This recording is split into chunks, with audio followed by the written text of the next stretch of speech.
নীলুফার চৌধুরী মনি, আমি আপনার কাছে আপনি যদি এই বিষয়ে কিছু বলতে চান, যেটা দুজনেই আসলে বললেন, যেটা আসলে ফ্যাসিস্ট পতনের জন্য যারা একীভূত হয়েছিলেন, একসাথে আন্দোলন করেছিলেন, তারা একটি পক্ষ, এবং ফ্যাসিস্টদের নানান শক্তিতে তারা একটি শক্তিতে পরিণত হয়েছে সেই একটি পক্ষ। এখানে তৃতীয় পক্ষের কোনো বিষয় ছিল না। যদি আপনি যেটা আমি বলছি, যারা ফ্যাসিস্টের বিরুদ্ধে যারা অবস্থান করেছিল তারা একটা পক্ষ, নো ডাউট, আমরা সবাই একটা পক্ষ ফ্যাসিস্টকেও উৎখাত করার জন্য।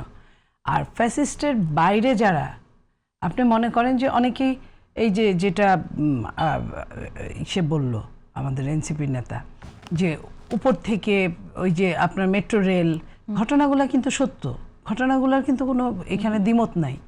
সেটার সাথে আপনি মনে করেন যে এই এদেরকে যারা পরিচালনা করে, এদেরও কিন্তু পরিচালনার কেউ আছে, পরিচালনা ছাড়া কোনো কিছু হয় না।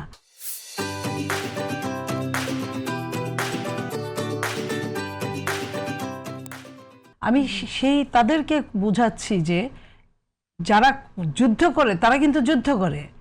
প্রথমে কে নামে, আমরা দাবা খেলা দেখি, প্রথমে কে নামে, সৈনিক নামে, তারপরে কে নামে, তারপরে ঘোড়া, তারপরে হাতি, তারপরে রাজা। নেপথ্যে যারাই নেপথ্যে তো অবশ্যই কেউ না ছিল, কারো না কারো পক্ষে তো ছিল ছিল। এই জায়গাটায় আমি বলতে চাচ্ছি, আর কিছুই না, এটা সিম্পল একটা ব্যাপার।